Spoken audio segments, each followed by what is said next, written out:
سورۃ الانشراح بسم اللہ الرحمن الرحیم الم نشرح لك صدرك ووضعنا عنك وزرك الذي انقض ظهرك ورفعنا لك ذکرك۔ کیا ہم نے آپ کے لیے آپ کے سینے کو کھول نہیں دیا، انشراح نہیں دے دیا آپ کو، اور آپ پر جو ایک بوجھ پڑا ہوا تھا وہ اٹھا نہیں لیا۔ الذي انقض ظهرك، جو آپ کی کمر کو دوہرے کیے دے رہا تھا، توڑے دے رہا تھا۔ ورفعنا لك ذکرك، اور ہم نے آپ کے ذکر کو بلند کر دیا۔ فإن مع العسر يسرا ان مع العسر يسرا، تو یقیناً مشکل کے ساتھ ہی آسانی ہے، یقیناً مشکل کے ساتھ ہی آسانی ہے۔ فإذا فرغت فانصب وإلى ربك فارغب، تو جب آپ فارغ ہو جائیں تو پھر یہ کہ خوب کمر کس لیجیے، محنت کیجیے اور اپنے رب کی طرف راغب ہو جائیں۔ یہ مشکلات القرآن میں سے ہے۔ عام طور پر سمجھتے ہیں لوگ کہ جو مشقتیں تھیں دعوت و تبلیغ میں، اور جو آپ کے اوپر جو لوگ فقرے چست کر رہے تھے اس کی وجہ سے آپ کو یہ رنج ہو رہا تھا، تو یہاں اصل میں یہ بات نہیں ہے، وہ بھی ہے اپنی جگہ پر، حقیقت میں بات کون سی ہے؟ اور کیونکہ یہ بھی معلوم ہے کہ یہ بالکل ابتدائی زمانے کی صورتیں ہیں، لہذا اس دور میں تو ابھی اس طریقے کا جو ہے کوئی بہت زیادہ پرسیکیوشن بھی نہیں تھی، بہت زیادہ مخالفت بھی نہیں تھی، اس سے کہیں زیادہ بڑے مراحل سے آپ کو گزرنا پڑا ہے۔ 3 سال کی جو بھی کشے میں بنی ہاشم کی قید ہے وہ بعد کی بات ہے، جو یوم طائف آ رہا ہے وہ اس کے بہت بعد کی بات ہے، یوم عہد بہت بعد میں آ رہا ہے۔ یہ اصل میں کیا ہے، جس شخص کو اللہ تعالیٰ نبوت دیتا ہے اس کی سب سے زیادہ جو خواہش ہوتی ہے وہ اللہ کے ساتھ لو لگا کر بیٹھے، اور رسالت کا فریضہ ایسا ہے کہ جاؤ خلق خدا کو ہدایت کا راستہ دکھاؤ۔ اب کہاں وہ کیفیت، دن ڈھونڈتا ہے پھر وہی فرصت کے رات دن بیٹھے رہے تصور جانا کیے ہوئے، کہاں اللہ کی طرف رخ کر کے اللہ کا بندہ کھڑا ہے رات کے وقت، کیا اس کی کیفیت ہے، اس کے قلب کی، اس کی روح کی، کیا انشراح ہے، کیا انبساط ہے، کن بلندیوں پر اس وقت وہ ہے، کس روحانی وسعتوں کے اندر جو ہے وہ اس وقت تیراکی کر رہا ہے، اور کب جا رہے کسی نے کہہ دیا پاگل ہے، کسی نے کہہ دیا کہ یہ تو مجنون ہے، دیکھو ذرا یہی شخص ہے جو کہتا ہے آپ کے معبودوں کو کہ یہ غلط ہے۔ اب اس کا ایک تقدر ہو رہا ہے دل کے، کہاں وہ کیفیت۔ علامہ اقبال نے اسے لکھا ہے، 4th لیکچر ہے ان کا جو خطبات میں سے، شیخ عبدالقدوس گنگوہی رحمۃ اللہ علیہ کا قول دیا ہے۔ وہ کہیں کسی کیفیت میں بیٹھے ہوئے تھے اسی طرح مراقبے میں، اچانک اقامت کی آواز آ گئی، اب جماعت کھڑی ہوگی تو وہ آ رہا کھڑا ہونا ہے، تو نماز میں تو جانا ہے، تو کہا کیا، جھنجھلا کر کہا، حضوری سے نکال کر دربانی میں کھڑا کر دیا۔ اس وقت جس مراقبے کی کیفیت میں تھا وہ تو حضوری کی کیفیت مجھے حاصل، اب میں دربانی میں آ گیا ہوں یہاں پر۔ نماز تو آپ پڑھیں گے تو امام کے پیچھے پڑھیں گے، اس نے کہا اللہ اکبر تو کرنا ہی ہے رکوع، چاہے ابھی آپ کے دل چاہ رہا ہے اور قرآن پڑھا جائے تو کیسے ہوگا، تو اس کا حکم ماننا آپ نے۔ آپ چاہ رہے ہیں سجدے میں پڑے رہے ابھی سر نہ اٹھائیں، لیکن وہ تو کہے گا اللہ اکبر، تو وہ سر آپ نے اٹھانا ہی ہے۔ تو وہ ایک اور نظام ہے، وہ نظام باجماعت ہے، اس سے ایک جماعت کی تشکیل جو ہے وہ مطلوب ہے، اور ایک ہے انسان کا اپنا روحانی طرف ہو، اس کی کچھ اور تقاضے۔ تو جیسے حضرت موسیٰ سے کہا گیا، ہر دفعہ آپ نے دیکھا اذهب الى فرعون انه طغى، اور وہ اگر وہیں پر رہتے ڈیرا لگا دیتے، ہر وقت گفتگو ہو رہی ہے، مخاطبہ مکالمہ مل رہا ہے، تو جو لذت اس میں تھی، اس کے اندر جو ہے وہ جو مشقت ہے وہ یہ تھی۔ رفتہ رفتہ پھر آپ کا مزاج اس کا خوگر ہو، اور پھر یہ کہ جب اللہ تعالیٰ نے اس میں بہت سے لوگوں کو بھی شامل کر دیا، پھر وہ جو تسکین پیدا ہوئی کہ ایک شخص وہ ہوتا ہے جو اکیلا، اس کو مولانا روم نے بڑی خوبصورتی سے بارش کا ایک بتایا ہے مثال، کہ بارش میں ایک مرحلہ ہوتا ہے کہ سمندر سے بخارات اوپر جا رہے ہیں، نہایت صاف شفاف، اس میں تو کوئی قدورت نہیں ہوتی، وہ تو ڈسٹلڈ واٹر جا رہا ہے، وہ اوپر گیا، پھر وہ گیا، اس نے بارش کی شکل اختیار کی، جب بارش کو بن کر وہ گرا ہے تو اس نے اب فضا کو بھی دھو دیا، تو فضا کی قدورت اپنے اندر لی نا، فضا کو صاف کر کے وہ آیا نیچے، زمین کا بھی گند صاف کرتا ہے، صاف کر کے اور وہ گند لے کے دریا میں شامل ہوا، اور پھر گیا اور سمندر میں جا کر گند اس نے وہاں چھوڑا، پھر وہ پاک ہو کر صاف ہو کر بڑی ہی یعنی لطیف شکل میں پھر یہ ہو رہی ہے، یہ ہے ایک سیر الی اللہ، اللہ کی طرف بڑھا جا رہا ہے، رات کو اللہ کا بندہ کھڑا ہے اور اللہ سے مناجات ہو رہی ہے، یہ وہ ہے بخارات کا اوپر اٹھنا، نہایت پاکیزہ لطیف ہے۔ اور جب آپ آئے ہیں تو بارش کے مانند ہیں، اب آپ دھو رہے ہیں، تو جو دھو رہے ہیں اس سے خود اپنے آپ کو بھی تقدر ہوتا ہے، کسی نے کچھ کہہ دیا، کسی نے کچھ کہہ دیا، کسی نے فکرہ چست کر دیا، اب آپ کو ضرورت ہے کہ پھر ذرا اپنے آپ کو بھی صاف کریں دوبارہ، پھر رات کو کھڑے ہو جائیں۔ سیر الی اللہ، سیر فی اللہ، سیر عن اللہ الی اللہ، یہ جو ہے جو تبلیغ کا اور فریضہ رسالت ہے، یہ بھی سیر الی اللہ ہے نتیجے کے اعتبار سے، لیکن اس وقت عن اللہ ہے، اللہ کی طرف تو پشت ہو گئی اب، لیکن جب آپ نماز میں کھڑے ہیں تو رخ کدھر ہے؟ اللہ کی طرف، جا رہے ہیں تبلیغ کے لیے تو اللہ کی طرف تو پشت ہو گئی، اب تو آپ جا رہے ہیں تو خلق کی طرف آپ کا رخ ہے، اللہ کی طرف تو پشت ہے۔ اس حوالے سے وہ عروج ہے، یہ نزول ہے، اور یہ نزول جو ہے یہ بڑا شاق گزرتا ہے کسی ایسے شخص پر جسے عروج کی لذت حاصل ہو گئی۔ یہ ہے وہ سختی، الم نشرح لک صدرک ووضعنا عنک وزرک الذی انقض ظہرک ورفعنا لک ذکرک فإن مع العسر یسرا ان مع العسر یسرا فإذا فرغت فانصب۔ اے نبی وہ وقت آ جائے گا، آپ اپنے اس فرض منصبی سے جب فارغ ہو جائیں گے، جب اللہ کا دین غالب آ جائے گا، پھر آپ یکسو ہو کر وہ جو آخر میں آیا اذا جاء نصر اللہ والفتح ورأيت الناس يدخلون في دين الله افواجا فسبح بحمد ربك واستغفر انه كان توابا، پھر آپ ہمہ تن ہمہ وقت اسی کام میں لگ جائیے۔ اور اسی لیے حضور نے اس وقت آخری فیصلہ کیا، اللہم فی الرفیق الاعلی، بس اب میں فارغ ہوا اور اب میں مزید تاخیر نہیں چاہتا۔ حالانکہ نبیوں کو یہ آپشن ملتا ہے، اگر آپ ابھی چاہیں تو اور رہ سکتے ہیں دنیا میں، یہ آپشن ملا ہے۔ چنانچہ حضور نے اپنے مرض وفات میں جو خبر لی آ کر، جب آپ نے نماز پڑھائی ہے، بیماری میں ذرا سی کمی ہوئی تھی، باہر آپ آئے ہیں، حضرت ابوبکر نماز پڑھا رہے تھے، حضرت ابوبکر کے پاس جا کر آپ جو ہے بیٹھ گئے۔ اب حضرت ابوبکر جو ہے وہ اقتدا کر رہے ہیں حضور کی، اور پوری جماعت کر رہی ہے اقتدا حضرت ابوبکر کی۔ یہ نماز ہے، آخری باجماعت نماز۔ اس میں حضور نے فرمایا اللہ نے اپنے بندے کو ایک آپشن دی ہے، ایک اختیار دیا ہے، وہ چاہے تو، اب جو ایگزیکٹ الفاظ یاد نہیں ہے، نتیجہ اس کا یہی ہے کہ چاہے تو ابھی دنیا میں اور رہے، تو بندے نے اللہ کو قبول کر۔ حضرت ابوبکر رو پڑے، اور لوگ حیران ہوئے، رو کیوں رہے ہیں، یہ تو کوئی بات ایسی ہے نہیں۔ ان کی سمجھ میں آ گیا تھا کہ آپ نے اپنے انتقال کی خبر کر ہمیں، تو یہ فیصلہ اللہ فی الرفیق الاعلی، یہ جو شاخ گزر رہا تھا نا، یہ دنیا کے اندر معاملہ دعوت و تبلیغ، یہ اس روحانی جو ربط ہوتا ہے اللہ کے ساتھ، اس کے اعتبار سے اس میں رکھنا پڑتا ہے، کہاں وہ کیفیت، کہاں یہ کیفیت۔ اور اس کی وجہ سے جلدی آپ نے فرمائی، میں سمجھتا ہوں کہ اگر ابھی جو لوگ، یہ اتنا عظیم انقلاب برپا ہوا تھا عرب میں، اور یہ رأیت الناس يدخلون فی دین اللہ افواجا، ان کی ابھی بڑی تربیت کی ضرورت، یہ تربیت کے مراحل ابھی ان کے پورے نہیں ہوئے تھے۔ یہ تو صرف مکے اور مدینے کے لوگ تھے جو آپ کی تربیت سے اس طریقے سے بہرہ اندوز ہوئے اور ان مستفید ہوئے۔ یہ جو پورا عرب جو ہے ایمان لے آیا، اور ان کو تو آپ کی تربیت کا ابھی وقت نہیں ملا۔ بہرحال جب یہ کام ہو چکے گا اے محمد، تو بس پھر آپ ہمہ تن ہمہ وقت اللہ کی طرف متوجہ ہو جائیے۔ صدق اللہ العظیم۔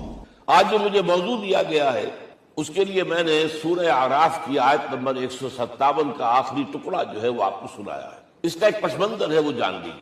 آپ کو معلوم ہے کہ جب حضرت موسیٰ بنی اسرائیل کو لے کر مصر سے نکلے ہیں، اس کے بعد مرحلہ آیا کہ اللہ تعالیٰ نے حضرت موسیٰ کو کوہ طور پر طلب فرمایا تورات عطا کرنے کے لیے۔ ان کی غیر حاضری میں ایک فتنہ کھڑا ہوا، اور کچھ لوگوں نے ایک بچڑا بنا کر اس کی پرستش شروع کر دی بنی اسرائیل میں، سامری کا بنایا ہوا بچڑا۔ جب حضرت موسیٰ واپس آئے، انہوں نے یہ دیکھا تو بہت غضبناک ہوئے، اور پھر اللہ تعالیٰ کے حکم سے فیصلہ ہوا کہ 12 قبیلوں میں سے جن لوگوں نے بھی یہ شرک کیا ہے، ان کو انہی قبیلوں کے لوگ خود قتل کریں۔ کئی ہزار اسرائیلی قتل ہوئے۔ یہ بہت بڑا یوں سمجھیے کہ پرج ہوا ہے اس قوم کے۔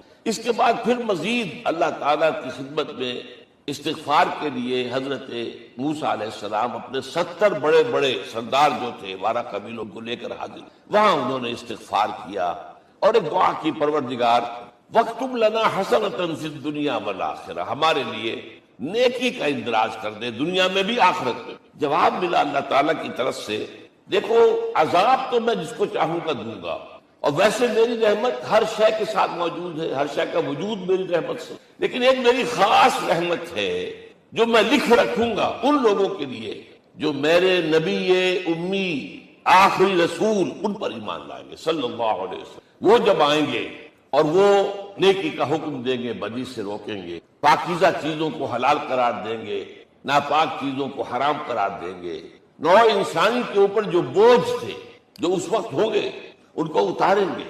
وہ جب آئیں گے تو جو لوگ فالذین آمنوا بہ نمبر 1، وعزروہ نمبر 2، ونصروہ نمبر 3، واتبعوا النور الذی انزل معہ اولئک هم المفلحون، جو لوگ ان پر ایمان لائیں گے، ان کی تعظیم اور توقیر کریں گے، ان کی مدد کریں گے، اور جو نور ان کے ساتھ نازل کیا جائے گا یعنی قرآن، اس کی پیروی کریں گے، وہ ہوں گے جو فلاح پانے والے ہوں گے۔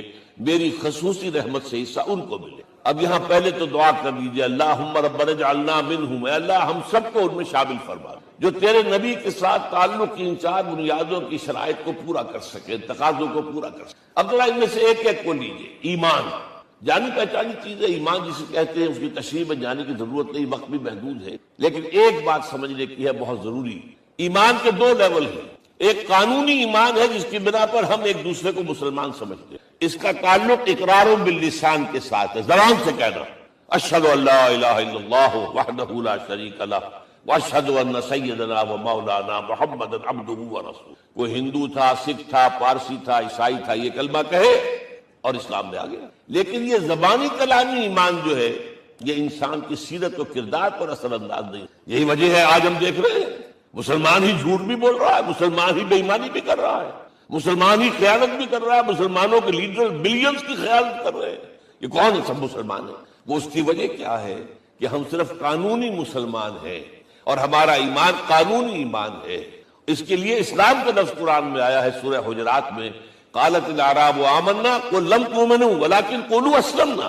اے نبی یہ بدو کہہ رہے ہیں ہم ایمان لے آئے، ان سے فرما دیجئے تم ہرگز ایمان نہیں لائے ہو، یوں کہو کہ ہم مسلمان ہو گئے ہیں۔ ولما يدخل الايمان في قلوبكم، ابھی تک ایمان تمہارے دلوں میں داخل۔ بہرحال اللہ کا شکر ہے اس نے ہمیں مسلمانوں میں پیدا کر دیا، ورنہ ہم میں سے کتنے ہوتے اگر کہیں اور پیدا ہو گئے ہوتے تو نعمت اسلام سے بھی ہم بہرہور ہو سکتے، کیا کہہ سکتے۔ اصل ایمان ہے جب وہ دل میں داخل ہو جائے، یقین بن جائے۔ اسی لیے بچپن میں یاد کیا ہوگا ایمان مجمل، آمنت باللہ کما ہوا باسمائہ و صفاتہ وقبلت جمیع احکامہ اقرار باللسان و تصدیق بالقلب۔ جب تصدیق بالقلب ہوگی تو اب اس کے تقاضے جو ہیں عملی پیدا ہوں گے۔ ان تقاضوں میں سے ایک میں دو حدیثوں کے حوالے سے آپ کے سامنے رکھ رہا ہوں۔ پہلی حدیث حضرت عبداللہ بن عمرو بن العاص رضی اللہ تعالی عنہما سے مروی، لا یؤمن احدکم حتی اکون ہواہ طمعا لما جئت بہ۔ دیکھو تم میں سے کوئی شخص مومن نہیں ہو سکتا جب تک کہ اس کی خواہش نفس تابع نہ ہو جائے اس شریعت کے، اس قانون کے، اس ہدایت کے جو میں لے کر آیا ہوں۔ اگر عملاً تابع نہیں ہوئے تو حقیقتاً مومن نہیں ہو۔ دل میں جھانکو، Do I really believe that Muhammad is the prophet of Allah? Do I really believe that Quran is the word of God? کبھی جھانکیے گا، جواب ملے گا صحیح۔ آپ کیا کنوکشن ہے؟ کنوکشن ہو اور پھر حضور کی پیروی نہ ہو، حضور کے احکام کی پابندی نہ ہو، اللہ کے قوانین کی پابندی نہ ہو، کیسے ممکن؟ حضور تو فرماتے ہیں صلی اللہ علیہ وسلم ایک ایسی بد اخلاقی اور کج خلقی پر صرف اسے کوئی گناہ کبیرہ بھی نہیں کہیں گے۔ فرمایا ایک مرتبہ واللہ لا یؤمن واللہ لا یؤمن واللہ لا یؤمن، خدا کی قسم فلاں شخص مومن نہیں ہے، خدا کی قسم فلاں شخص مومن نہیں ہے، خدا کی قسم فلاں شخص مومن نہیں۔ صحابہ کانپ گئے، کون بدبخت ہے جس کے بارے میں فرمایا جا رہا؟ پوچھا گیا من یا رسول اللہ؟ جواب سنیے اور اپنے غریبانوں میں جھانکیے۔ وہ شخص الذی لا یامن جارہ بوائقہ، وہ شخص جس کی شرارتوں کی وجہ سے اس کا پڑوسی چین میں نہیں ہے، امن میں نہیں، وہ مومن نہیں ہے، خدا کی قسم نہیں ہے، خدا کی قسم نہیں۔ کیسے علیحدہ کر لیں گے اس ایمان کو اعمال سے اور ایمان کو اخلاق سے؟ آگے چلیے، وہ جو حدیث حضرت ابو ہریرہ سے، اور یہ متفق علیہ صرف بخاری کی نہیں ہے، بخاری جمع مسلم، لا یؤمن احدکم حتی اکون احب الیہ من والدہ وولدہ والناس اجمعین۔ تم میں سے کوئی شخص مومن نہیں ہو سکتا جب تک کہ میں اسے محبوب تر نہ ہو جاؤں، اپنے باپ سے بھی، اپنے بیٹے سے بھی، اور تمام انسانوں سے۔ جھانک لیجئے دل میں صورتحال یہ ہے یا نہیں ہے۔ کیوں محبوب ہو جائیں؟ اس لیے کہ آپ کے ذریعے ہدایت ملی، آپ کے ذریعے ہم اللہ سے جڑے ہیں، اور آپ کو معلوم ہے دنیا میں کوئی شاہ ہدایت نہیں، نعمت نہیں ہے جب تک کہ نعمت ہدایت نہ ہو۔ اگر صحت اچھی ہے، ہدایت نہیں ہے تو بدماشیاں کریں گے، کیا کریں گے؟ آپ کو معلوم ہے صحت اچھی جو ہے تو جا کے لگے کھپے گی، اگر ہدایت نہیں ہے، اگر دولت ہے ہدایت نہیں، کیا کریں؟ گلچھر اڑائیں گے، عیاشیاں کریں گے، لوگوں پر اپنی دولت کا روم گاڑیں گے۔ اولاد ہے، ہدایت نہیں ہے، یہ اولاد سہان و روح بھی بن جائے گی کہیں آپ کے لیے۔ کوئی شے نعمت نہیں ہے جب تک کہ نعمت ہدایت نہ ہو، اور ہدایت ہمیں ملی محمد رسول اللہ صلی اللہ علیہ وسلم۔ تو آپ سے بڑھ کر محبوب کون ہوگا؟ اس کے ضمن میں ایک بڑا پیارا واقعہ آتا ہے۔ حضرت عمر سے پوچھتے ہیں حضور ایک مرتبہ، عمر تمہیں مجھ سے کتنی محبت؟ اندازہ کیجئے کس قدر اپنائیت کسی سے ہوتی ہے تب یہ سوال ہوتا ہے، عمر تمہیں مجھ سے کتنی محبت؟ عرض کیا حضور مجھے آپ دنیا کے ہر انسان سے زیادہ محبوب ہیں۔ فرمایا اور اپنی جان سے ذرا سا توقف کیا، دل میں جھانکا، ہاں حضور اب میں یہ بھی کہتا ہوں کہ میری جان سے بھی زیادہ عزیز ہم. آپ نے فرمایا الان عمر اب پہنچے ہو جو مقام ہے، اب درکار ہے جو مطلوب. تو محبت اس درجے کی، اطاعت اس درجے کی اگر نہیں ہے تو ایمان نہیں. ہاں قانونی ایمان ہے، اب مسلمان ہے، اللہ کا شکر ہے، بہت بڑا فضل. اب اگلے بات پر آئیے، الضروح ان کی توقیر، ان کی تعظیم کرے. یہ تعظیم کس درجے؟ اب وقت بہت کم ہے، میں صرف آپ کو سورہ حجرات سے مثال دے رہا ہوں. فرمایا گیا یا ایھا الذین آمنوا لا ترفعوا اصواتکم فوق صوت النبی ولا تجهروا له بالقول كجهر بعضكم لبعض ان تحبط اعمالکم وانتم لا تشعرون. اے ایمان والو، کبھی اپنی آواز کو حضور کی آواز سے بلند تر نہ کر دینا.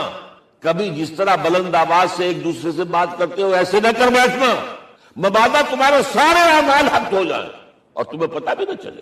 تم تو کہو گے میں نے کوئی گناہ کبیرہ تو نہیں کیا، میں نے کوئی ڈاکہ نہیں ڈالا، چوری نہیں کی، کوئی زنا نہیں کیا، کوئی شراب نہیں پی. لیکن یہ سوء ادب، لا ترفعوا اصواتکم فوق صوت النبی ولا تجهروا له بالقول كجهر بعضكم لبعض ان تحبط اعمالکم وانتم لا تشعرون. یہاں ایک میں عملی بات بھی آپ کے سامنے رکھ دوں. صحابہ کے بارے میں تو بات سمجھ میں آ گئی کہ اپنی آوازیں پست رکھیں. ہم کیسے کریں؟ ہمارا ایک طرز عمل ہونا چاہیے. اگر کسی گفتگو میں کوئی شخص کہ حضور نے یہ فرمایا ہے، کبھی یہ نہ کہے میں نہیں مانتا. ہاں توقف کر لیں، بھائی میں تحقیق کروں گا کہ واقعی حدیث صحیح ہے یا نہیں. ٹھیک، ضروری نہیں کہ جو کہہ دے مان لیں. آپ محدثین نے کتنی محنتیں کر کر کے چھانٹی، لہذا یہ. لیکن فوراً اگر آپ نے کہا نہیں میں نہیں مانتا، یہ عقل کے خلاف ہے، یہ فلاں ہے، یہ وہ، یہ ہے کہ جو آپ سوء ادب کے مرتکب ہو رہے ہیں نبی اکرم صلی اللہ علیہ وسلم کی بارگاہ. ہاں توقف کریں، غور کریں، تحقیق کریں، معلوم ہو کہ یہ حدیث پختہ نہیں ہے، مستند نہیں ہے، پھر دوسری بات. اور یہ جان لیجئے ہمارا جو معاشرہ ہے اس کا ایک قانونی جو ہے احاطہ ہے. یہ بھی سورہ حجرات کی پہلی آیت ہے، یا ایھا الذین آمنوا لا تقدموا بین یدی اللہ ورسولہ. اللہ اور اس کے رسول کے احکام کا دائرہ ہے، اس کے اندر اندر رہو، باہر نہیں نکل سکتے. لیکن اس دائرے کے اندر ایک مرکزی شخصیت جس کی دل آویزی، جس کا حسن سلوک، جس کا حسن کردار، جس کا حسن اخلاق مرکز بن جائے، تمام لوگوں کی جذباتی محبت کا مرکز بن جائے. اگر یہ نہیں ہوگا تو معاشرہ مضبوط نہیں ہوگا. بحث قانون اور دستور پر معاشرہ مضبوط نہیں ہوگا. کسی شخصیت، اب آپ کو معلوم ہے آخر ہندوستان کے معاشرے میں گاندھی کا ایک مقام ہے کہ نہیں ہے؟ آخر یہ سارا معاملہ چل رہا ہے اسی کے گرد کے نہیں؟ ماؤ زے تنگ کے معاملہ ہے کہ نہیں ہے؟ یہ سارا معاملہ دنیا میں عام لوگ کہہ دیتے، ریشنلسٹ لوگ، کہ ان چیزوں کی کیا ضرورت ہے؟ بھائی قانون دیکھنا چاہیے، دستور دیکھنا چاہیے، حکم دیکھنا نہیں. بھائی جذباتی وابستہ کہ ایک ہستی تو ایسی ہو کہ جس کے کچھ کہنے پر فوراً زبانیں بند ہو جائیں. اور اس کا نقشہ میں سعودی عرب میں دیکھتا ہوں، اگر وہاں کے دو بدو لڑ رہے ہوں سخت اور ایک دوسرے کو کھانے کو دوڑ رہے ہوں، کوئی شخص کہتے صلی علی النبی، فوراً خاموش. معلوم ہوتا ہے آگ کے اوپر کسی نے پانی ڈال دیا، خاموش، صلی علی النبی، صرف یہ کہہ. یہ جذباتی وابستگی اگر محمد سے نہیں ہے صلی اللہ علیہ وسلم تو آپ کا معاشرہ کبھی مضبوط. یہ مرکزی شخصیت، یہ مرکز ہے، اسی لیے ان کے احترام کا یہ درجہ ہے. کیونکہ اس سے کیا ہوگا؟ تمہارا شیرازہ بکھر جائے گا. اگر ان کے ساتھ جذباتی محبت نہیں ہوگی تمہارا شیرازہ بکھر جائے گا. یہ آیا معاملہ. اب میں آپ کو بتانا چاہتا ہوں تعظیم ہمارے ہاں اصل میں بدقسمتی. ہم سیرت کی تقریریں کرتے ہیں، حضور کی عظمت بیان کرنے کی کوشش کرتے ہیں. کچھ لوگ تو خیر حضور کی زلفیں ہیں، حضور کی آنکھیں ہیں، حضور کی کملی ہے، حضور کا سایہ نہیں تھا وغیرہ، یہ باتیں اپنی جگہ ہیں، ہر چیز ٹھیک ہے. لیکن یہ جان لیجئے حضور کی اصل عظمت ایک نبی اور رسول کی حیثیت سے، اور وہ شے وہ ہے جہاں جبرائیل کے بھی پر جل رہے ہیں، اس کی حقیقت کون جانتا ہے؟ میں ایک مثال دے رہا ہوں آپ کو کہ حضور 100 میں مثال رکھا کرتے تھے. آج روزہ رکھا، شام کو افطار نہیں کیا، وہ رات کو چل رہا ہے روزہ، اگلے روز پھر وہ کنٹینیو کر رہا ہے شام تک. 2 دن کا 100 میں مثال، 3 دن کا بھی رکھتے. صحابہ نے اجازت چاہیے، حضور ہمیں بھی اجازت دے. نہیں، اس کے حضور آپ تو رکھتے ہیں، ہمیں منع کرتے ہیں. اب سنیے، ایکم مثلی، تمہیں سے کون ہے مجھ جیسا؟ ابھی تو اندر ربی، میں تو اپنے رب کے پاس رات گزارتا ہوں. ہوا یطعمنی ویسقین، وہ مجھے کھلاتا اور پلاتا ہے. کیا سمجھیں گے ہم؟ کیا ہماری سمجھ میں آئے گا؟ یہ معاملہ نبوت کے جو اسرار و رموز ہیں، ان کا جو مقام اور مرتبہ ہے، وہ کوئی نبی پہچان سکتا، غیر نبی تو پہچان ہی نہیں سکتا. ایک ڈاکٹر کا کیا مقام ہے اپنے فن میں، وہ کوئی ڈاکٹر نہیں سمجھ سکے گا نا، غیر ڈاکٹر کہاں سمجھے گا؟ اور حقیقت میں وہی سمجھے گا جو اس سے بھی اوپر کا ڈاکٹر ہے، نیچے والا تو نہیں سمجھ سکتا. جو کمتر ہے وہ تو صرف اوپر دیکھے گا اللہ اللہ خیر صلی اللہ، جو اوپر ہے اور ظاہر ہے محمد سے اوپر کوئی نہیں صلی اللہ۔ یہی وجہ ہے دیکھیے شیخ سعدی کو کیا کہنا پڑا، یا صاحب الجمال و یا سید البشر من وجهك المرير قد نور القمر لا يمكن الثناء كما كان حقه بعد خدا بزرگ توئی قصہ مختصر۔ اے محمد صلی اللہ علیہ وسلم آپ کی ثنا جیسے کہ حق ہے ہو ہی نہیں سکتی۔ غالب اس سے بھی آگے گیا، میں بات ابھی آپ کو سناتا ہوں شیخ، آپ کی ثنا کا حق ادا ہو ہی نہیں سکتا، بس ہم یہ جانتے ہیں اللہ کے بعد آپ کا مقام۔ غالب جو آگے گیا ہے کہتا ہے غالب ثنا خواجہ بیزدان گزاشتیم کہاں ذات پاک مرتبہ دان محمد است۔ اے غالب ہم نے تو حضور کی ثنا تو اللہ کے حوالے کر دی ہے، اس لیے کہ وہی ذات پاک جانتا ہے مرتبہ محمد کا کیا ہے صلی اللہ علیہ وسلم۔ ہم بیان کرنے کی کوشش کریں گے تو توہین کر بیٹھیں گے۔ ایک لطیفہ ہے، ایک بیچارہ کوئی دیہاتی کے پھنسا ہوا تھا کسی جگہ، تھکا ہوا چل رہا تھا، ڈپٹی کمشنر صاحب جا رہے تھے، کار میں بٹھا لیا۔ اب اس نے کہا پتر تینوں اللہ پٹواری کرے۔ اب اس غریب کے جو ہے اس کے ذہن میں تو پٹواری سے اوپر تو کچھ ہے ہی نہیں، اس کے قلم سے جو ہے ادھر کا انتقال ادھر ہو گیا، ادھر کی طرف ادھر چلی گئی، تو ڈی سی کو وہ تعریف کر رہا ہے اپنے سمجھ کے مطابق پٹواری کرے، تو ہم کہیں پٹواری والا معاملہ نہ کریں۔ ہاں ایک پہلو ایسا ہے جس کے حوالے سے حضور کی عظمت ہماری سمجھ میں آئے گی۔ حضور ایک انسان کی حیثیت سے کیا تھے، ایک باپ کی حیثیت سے آپ کا کیا طرز عمل تھا، ذرا یاد کیجئے۔ جگر گوش ہے رسول حضرت فاطمہ بطول رضی اللہ تعالیٰ عنہ وہ حاضر ہوتی ہے، ابا جان دیکھیے چکی پیس پیس کر یہ گھٹے پڑ گئے میرے ہاتھ میں، یہ کنویں سے پانی لاتی ہوں، مشکیز دیکھیے یہاں پر بندیاں پڑ گئی۔ حضور اب تو عام لوگوں پر بھی آسانیاں ہیں، لوگوں کے ہاں غلام آ گئے ہیں، کنیزیں آ گئی ہیں، مال و دولت آ گئی، مجھے بھی کوئی غلام کنیز عطا ہو جائے۔ اور آپ کو معلوم ہے یہ لخت جگر نور چشم محمد کی سب سے پیاری بیٹی صلی اللہ علیہ وسلم، کوئی شک نہیں، فاطمہ کیا بیتی ہوگی حضور کے قلب پر، لیکن فرمایا کیا بیٹی یہ دنیا کی چیزیں ہماری نہیں، میں تمہیں اس سے بہتر شے دیتا ہوں، تسبیح فاطمہ ہر نماز کے بعد 33 مرتبہ سبحان اللہ، 33 مرتبہ الحمدللہ، 33 مرتبہ اللہ اکبر کہہ لیا، لیکن سوچ لیجئے دل پر کیا گزری صلی اللہ علیہ وسلم۔ حضرت عائشہ سے پوچھئے، حضرت خدیجہ سے پوچھئے حضور کیسے شوق تھے، آپ سے زیادہ خواتین کے حق میں نرم، گھر کے کام کا جھاڑو دے رہے ہیں، کپڑے جو ہے بوسیدہ انہیں سی رہے، گھر میں بیٹھے ہوئے یہ کام کرتے۔ بہرحال ایک بات میں آپ سے عرض کروں، آپ انسان کی جس حیثیت کا بھی ذہن میں تصور کریں گے وہ ساری حیثیتیں محمد میں موجود ہیں صلی اللہ علیہ وسلم۔ محمد حاکم کی حیثیت سے بھی، محمد سپہ سالار کی حیثیت سے بھی ہیں، محمد قاضی القضات بھی ہیں، محمد ہیڈ آف اسٹیٹ بھی ہیں، محمد بیویوں والے بھی ہیں، اولاد والے بھی ہیں، محمد 5 وقتہ امام بھی ہیں، جمعے کے خطیب بھی ہیں، مدرس قرآن بھی ہیں، مربی بھی ہیں، مزکی بھی ہیں، اور ہر میدان میں بلند ترین مقام۔ کوئی ایسی جامع شخصیت ملے گی؟ ہمارے ہاتھ و حال یہ ہے کہ جو خطیب صاحب ہوتے ہیں وہ 5 وقتہ نماز کیسے پڑھا سکتے ہیں، ان کا تو اونچا مقام ہے۔ 5 وقتہ نماز کے لیے تو علیحدہ چاہیے امام آپ کو، اور وہاں بھی ایک امام سینئر ہوگا وہ عشاء مغرب اور فجر پڑھائے گا، ایک جونیئر ہوگا بیچارہ وہ جو خاموش نماز ہے وہ پڑھائے گا۔ 5 وقتہ نماز پڑھا رہے ہیں محمد صلی اللہ علیہ وسلم، اور خطیب بھی ہوئی ہے، مربی بھی ہوئی ہے، مزکی بھی ہوئی ہے۔ ہمارے ہاں جو لوگ تزکیہ نفس کے میدان میں ہیں وہ پھر جماعت کبھی نہیں کراتے، کبھی نہیں دیکھا ہوگا آپ نے کسی صاحب کو کراتے۔ یہ جامعیت ہے، جامعیت کبریٰ۔ میں صرف ایک بات کہا کرتا ہوں، ایک اعتبار سے حضور کا اسوہ نامکمل ہے۔ آپ مجھے سوء ادب کا مرتکب نہ قرار دے دیں، اسوہ کیا ہے؟ عورت کے لیے اس کی اپنی نسوانی زندگی کے لیے اسوہ آپ میں نہیں ہے، آخر نصف انسانیت ہے، اسے بھی اسوہ چاہیے۔ یہ ہے جس کی وجہ سے حضور نے شادیاں کی ہیں زیادہ۔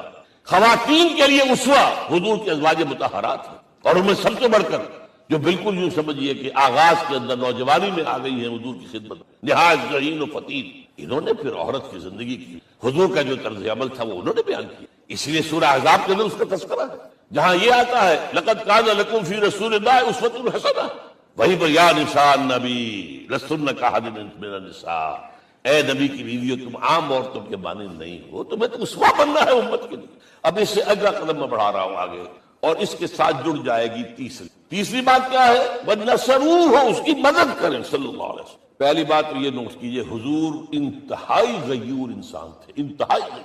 یہ کہا جاتا ہے کہ اگر حضور گھوڑے اس میں سوار ہوتے تھے اونٹ پر، اور آپ کا کوڑا نیچے گر گیا تو آپ یہ کسی سے نہیں کہتے تھے کہ ذرا یہ میرا کوڑا مجھے پکڑا دینا، یہ بھی گوارا نہیں تھا۔ آپ اونٹ بٹھا کر نیچے اتر کر اپنا کوڑا خود اٹھاتے تھے۔ کسی سے اپنے ذاتی کام کے لیے کوئی مدد مانگنا امکان ہی نہیں۔ بلکہ ایک واقعہ تو وہ ہے جب بھی میں تذکرہ کرتا ہوں میری آنکھوں میں آنسو آ جاتا ہے۔ یہ ہجرت کے وقت کا واقعہ ہے۔ آپ کو معلوم ہے حضور نے تمام مسلمانوں کو مکے سے جانے کی اجازت دے دی، چلے جاؤ مدینے، چلے جاؤ مدینے۔ دیکھیے جہاں تواصی بالحق ہوگا معاشرے سے ریزنٹمنٹ لازماً آئے گی۔ میں نے بتایا بچے ہی آپ کے گلے پڑ جائیں گے، آپ کون ہیں ہمارے معاملے میں دخل دینے والے؟ اور آپ بڑے حق کی بات کریں تو جن کی خدائی کے تخت جمے ہوئے ہیں وہ آپ کی بات جو ہے وہ چلنے دیں گے؟ وہ تو خود خدا بنے ہوئے، خود حاکم بنے ہوئے ہیں۔ لہذا ریزنٹمنٹ از اے رول، اپوزیشن از اے رول۔ ایک بگڑے ہوئے معاشرے میں اگر اپوزیشن نہیں ہو رہی، ریزنٹمنٹ نہیں ہو رہی، تو پھر تیسری مرتبہ کہہ رہا ہوں پھر حق کی دعوت نہیں ہے۔ آپ نے اندر خانے کوئی معاہدہ کیا ہوا ہے اس باطل کے ساتھ، ہم تمہیں نہیں چھیڑیں گے، تمہاری دکھتی رت پر ہاتھ نہیں رکھیں گے، بس ہم واز کہیں گے، پھر ٹھیک ہے، بلکہ وہ خود آپ کے گلے میں ہاتھ ڈال دیں گے۔ وَتَوَاصَوْا بِالصَّبْرِ، صبر، یہ صبر جو ہے بہت سے معنی میں آتا ہے۔ صبر علی الاطاعہ، اطاعت پر صبر کرنا۔ شدید سردی کا موسم ہے، فجر کا وقت ہے، پانی گرم نہیں ہے، ٹھنڈا ہے، اس ٹھنڈے پانی سے بھی وضو کر کے نماز پڑھنا، یہ صبر علی الطاعہ، اللہ کی اطاعت پر صبر۔ مئی جون کا مہینہ ہے، روزہ سخت ہے، لمبا ترین ہے، صبر کر۔ وَهُوَ شَهْرُ الصَّبْرِ، حضور نے فرمایا تھا جب شعبان کے آخری روز آپ نے خطبہ دیا تھا، یا ایھا الناس قد اظلکم شہر عظیم، اے لوگوں تم پر ایک بہت عظمتوں والا مہینہ سایہ فگن ہو گیا ہے۔ اس مہینے کی ایک ڈیفینیشن کیا تھی؟ وَهُوَ شَهْرُ الصَّبْرِ، وہ صبر کا مہینہ۔ ایک ہے صبر عن المعصیہ، معصیت کے مقابلے میں اپنے آپ کو روکے رکھنا۔ ٹیمپٹیشن ہے، زلیخا نے کیا نہیں کیا تھا حضرت یوسف کے ساتھ، یہ روکنا تھامنا۔ قرآن مجید میں بھی الفاظ بڑے عجیب آئے ہیں، وَلَقَدْ هَمَّتْ بِهِ وَهَمَّ بِهَا لَوْلَا أَن رَأَىٰ بُرْهَانَ رَبِّهِ، وہ عورت تو اس کی طرف بڑھی ہی تھی، وہ بھی بڑھتا اگر وہ اللہ کی کوئی برہان نہ دیکھ لیتا۔ کیا چیز اللہ نے اس وقت دکھائی ہے؟ جوان آدمی ہے، جوان رانا ہے، ایک عورت بدی کی دعوت دے رہی، روکنا تھامنا اپنے آپ۔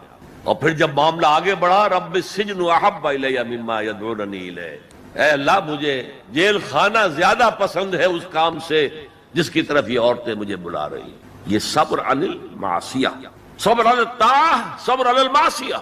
لیکن ایک صبر وہ ہے جو اللہ کے دین کو قائم کرنے کی جد و جہد میں پرسیکیوشن کے مقابلے میں کرنا پڑتا ہے۔ جب مکے میں پرسیکیوشن ہو رہی تھی نوجوانوں کی، غلاموں کی، کنیزوں کی، جب صبر کرو جھیلو۔ جب حضرت یاسر رضی اللہ تعالی عنہ اور ان کی اہلیہ حضرت سمیہ رضی اللہ تعالی عنہ اور بیٹا عمار ابن یاسر ٹارچر کر رہا تھا، ابو جہل ان کو ٹارچر کر رہا تھا ہر طرح سے، کبھی جسم کا حصہ جلایا، کبھی کچھ اور کیا، تنگ آ گیا، کسی طریقے سے بھی کوئی کلمہ کفر کہنے کے لیے آمادہ نہیں ہوئی نہ حضرت سمیہ اور نہ حضرت یاسر۔ حالانکہ شریعت میں اجازت ہے، جان بچانے کے لیے کلمہ کفر کہا جا سکتا ہے بشرطے کہ ایمان دل میں قائم رہے، برقرار رہے، لیکن عزیمت کیا، جان دے دو، کلمہ کفر نہ کہو۔ حضور پاس سے گزرتے تھے اور چونکہ حکم صحابہ کو یہ تھا، ورنہ میرے اندازے میں اس وقت کم سے کم 40 صحابہ موجود تھے مکے میں، وہ تکہ بوٹی کر دیتے ابو جہل کی۔ بعد میں جو ہوتا دیکھا جاتا، کیا 70 صحابہ احد میں شہید نہیں ہو گئے؟ تو اس وقت اگر چند صحابہ شہید ہو جاتے تو کون سی بڑی بات۔ لیکن یہ ہے انقلاب محمدی صلی اللہ علیہ وسلم کا طریقہ کار، جس کی روح سے اس وقت صبر لازم۔ اللہ اپنے رسول کو حکم دے رہا تھا، فاصبر کما صبر اولو العزم من الرسل۔ اے نبی، آپ کو یہ کوئی پاگل کہہ رہا ہے، کوئی مجنون کہہ رہا ہے، کوئی شاعر کہہ رہا ہے، کوئی شاعر کہہ رہا ہے، کوئی مسحور کہہ رہا ہے، کوئی جھوٹا کہہ رہا ہے، کوئی کہہ رہا ہے کہ انہوں نے ایک غلام اپنی کسی کوٹھڑی میں بند کر رکھا ہے جو عجمی ہے، جو تورات اور انجیل کا ماہر ہے، وہاں سے ڈکٹیشن لیتے ہیں اور ہم پر آ کر دھونس جماتے ہیں یہ اللہ کی وحی آئی۔ کیا کیا نہیں کہا جا رہا تھا، اور قرآن خود گواہی دیتا ہے، وَلَقَدْ نَعْلَمُ أَنَّكَ يَضِيقُ صَدْرُكَ بِمَا يَقُولُونَ۔ اے نبی، ہمیں خوب معلوم ہے کہ جو کچھ یہ آپ کے بارے میں کہہ رہے ہیں اس سے آپ کا سینہ بھیجتا ہے، صدمہ ہوتا ہے، غم ہوتا ہے۔ یہی تھے جو مجھے الصادق اور الامین کہتے تھے، یہی تو تھے میرے قدموں تلے اپنی نگاہیں بچھاتے تھے، آج یہ مجھے شاعر، ساحر، مسحور، مجنون کیا نہیں کہہ رہے۔ اللہ فرماتا ہے صبر کرو، وَاصْبِرْ عَلَىٰ مَا يَقُولُونَ وَاهْجُرْهُمْ هَجْرًا جَمِيلًا، صبر کرو جو کچھ کہہ رہے ہیں۔ وَاصْبِرْ كَمَا صَبَرَ أُولُو الْعَزْمِ مِنَ الرُّسُلِ، صبر کیجئے جیسے ہمارے دوسرے اولو العزم رسولوں نے صبر کیا۔ کیا حضرت نوح نے 950 برس تک صبر نہیں کیا؟ صبر کیجئے۔ وَاصْبِرْ وَمَا صَبْرُكَ إِلَّا بِاللَّهِ، صبر کیجئے، اور آپ کا صبر تو اللہ ہی کے سہارے قائم ہے۔ یہ حضور کو تلقین ہو رہی، مکے میں یہ تلقین حضور کو ہو رہی ہے، مدینے میں اور مکے میں حضور پھر صحابہ کو تلقین کر رہے ہیں۔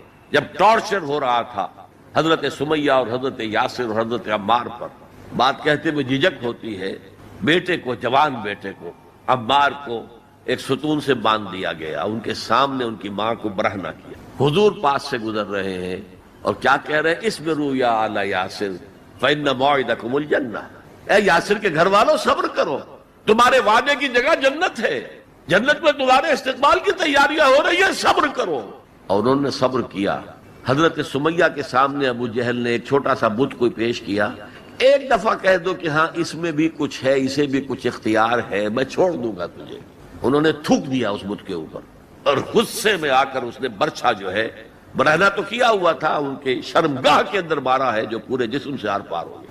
یہ تھا صبر، اصبروا اصبروا اصبروا۔ پھر مدنی دور میں آ کر ایک دوسرا صبر شروع ہو گیا، اب جنگوں کا دور آیا، ہتھیلی پر جان رکھو اور باہر آ جاؤ۔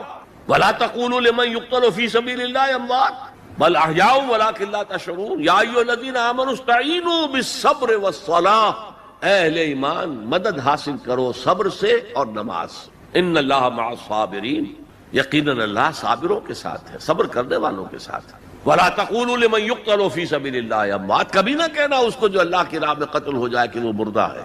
بَلْ أَحْيَاءٌ وَلَٰكِن لَّا تَشْعُرُونَ، وہ زندہ ہیں لیکن تمہیں اس کا شعور نہیں ہے۔ وَلَنَبْلُوَنَّكُمْ، اور ہم تمہیں لازماً آزمائیں گے، بِشَيْءٍ مِّنَ الْخَوْفِ وَالْجُوعِ وَنَقْصٍ مِّنَ الْأَمْوَالِ وَالْأَنفُسِ وَالثَّمَرَاتِ، خوف سے آزمائیں گے، بھوک سے آزمائیں گے، فاقے آئیں گے، اور جان اور مال اور ثمرات کا ضیاع ہوگا، نقصان ہوگا۔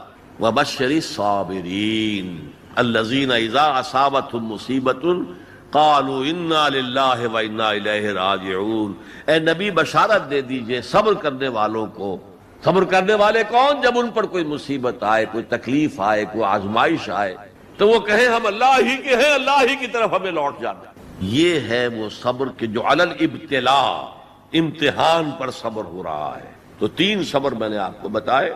صبر علی الطاعہ، اطاعت پر صبر، صبر عن المعصیہ، معصیت سے روکنا، صبر کے معنی اپنے آپ کو تھامنا، روکنا، اسی کے معنی میں لفظ استقاموا جو میں نے آپ کو بتایا تھا، ان الذین قالوا ربنا اللہ ثم استقاموا، جمے رہے۔ جان جا سکتی ہے لیکن اس کلمہ ایمان سے ہم پیچھے نہیں ہٹ سکتے۔ اور پھر جو بھی آزمائشیں آئیں برداشت کرو، جھیلو، اور آپس میں ایک دوسرے کو صبر کی وصیت اور نصیحت کرتے رہو۔ ہو سکتا ہے کسی کی ہمت جواب دے رہی ہو، اس کا حوصلہ بڑھاؤ، اس کے سامنے مثال پیش کرو خود صبر کر کے۔ خربوزے کو دیکھ کر خربوزہ رنگ پکڑتا ہے، جماعت زندگی کی یہ برکات ہوتی ہے۔ کونوا مع الصادقین، صادق لوگوں کے ساتھ رہو، جڑے رہو، تاکہ تمہارے اندر اگر کبھی کوئی کمزوری کا پہلو آئے تو اللہ تعالی اس جماعتی زندگی کی برکت کے طفیل سے تمہیں اثر نو کمر ہمت کسنے کی توفیق عطا فرمائے۔ یہ ہے اس سورہ مبارکہ کا ذرا گہرائی میں اتر کے تجزیہ۔ اب یہ نوٹ کر لیجئے کہ یہ 4 چیزیں 4 پلرز کے مانند ہیں، ایمان، عمل صالح، تواصی بالحق، تواصی بالصبر۔ ان میں متوازن انداز میں ترقی ہونی چاہیے۔ میں نے مثال دے دی، ایک شخص انتہائی نیک، انتہائی نیک، انتہائی نیک، لم یعصک طرفۃ عین، اے اللہ اس شخص نے تو پلک جھپکنے جتنی دیر بھی معصیت میں بسر نہیں کی، لیکن تواصی بالحق اور تواصی بالصبر نہیں ہے تو وہ سارا عمل زیرو۔ اقلبھا علیہ وعلیہم، ایمان بڑھانے کے لیے، ایمان بالغیب کو ایمان بالشہود بنانے کے لیے مراقبے ہو رہے ہیں، چلہ کشی ہو رہی ہے، یہ ہو رہا ہے، وہ ہو رہا ہے، لیکن میدان میں آنے کو تیار نہیں ہے۔ باطل خوشیاں منا رہا ہے، مست رکھو ذکر و فکر صبح گاہی میں انہیں، پختہ تر کر دو مزاج خانقاہی میں انہیں۔ انہوں نے ہمارے لیے کھلا میدان چھوڑ دیا، لگے ہوئے خانقاہوں میں، نکل کر خانقاہوں سے ادا کر رسم شبیری کہ رسم خانقاہی ہے فقط اندوہ دل گیری۔ میدان میں آؤ۔ والعصر ان الانسان لفی خسر، الا الذین آمنوا وعملوا الصالحات وتواصوا بالحق وتواصوا بالصبر. شاید آپ نے نوٹ کیا ہو میں نے شروع کی جو دعائیں ہوتی تھی ان میں آج یہ دعا ایڈ کی تھی، اللہم ربنا اجعلنا من عبادک الذین آمنوا وعملوا الصالحات وتواصوا بالحق وتواصوا بالصبر. پروردگار اپنے فضل و کرم سے ہمیں ان لوگوں کے زمرے میں شریک کر دے جو ایمان لائے جیسے کہ ایمان لانے کا حق تھا، جنہوں نے عمل صالح کما حقہ ادا کیا، جنہوں نے تواصی بالحق کا حق ادا کیا، اور جو پھر صبر میں پورے اترے. بارک اللہ لی ولکم فی القرآن العظیم ونفعنی وإیاکم بالآیات والذکر الحکیم انہ تعالی جواد کریم ملک بر رؤوف رحیم.